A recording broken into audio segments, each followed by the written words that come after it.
धान फसल जगिथिबा बेले हाथी आक्रमण रे गुरुतर होइछंती जणे युवक। गुरुतर युवक हेले कलाहांडी जिला बेलांग बुंडेल ग्रामर बलराम गौड़ंक पुओ अर्जुन गौड़। तांकु गुरुतर अवस्था भवानीपाटना जिला मुख्य चिकित्सालय रे भर्ती करा जायछि।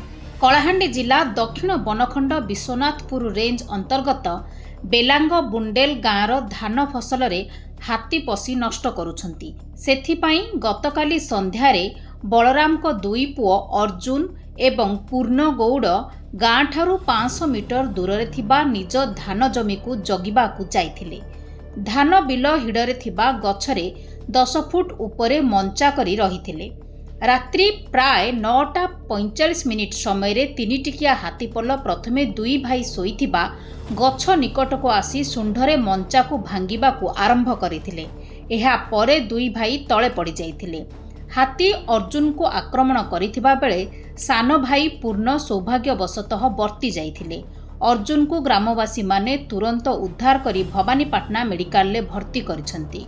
शक्त आघात लागिबा द्वारा अर्जुन को गोड़ और पंजरा हाड़ भांगी जाइथिबा डाक्तर कहिसंती। खबर पाई वन विभाग कर्मचारी डाक्तरखाना रे पहुंची पीड़ितंक अवस्था पचारि बुझिसंती। कलाहांडीरू मनोज कुमार नायकंक रिपोर्ट, खबर ओडिशा।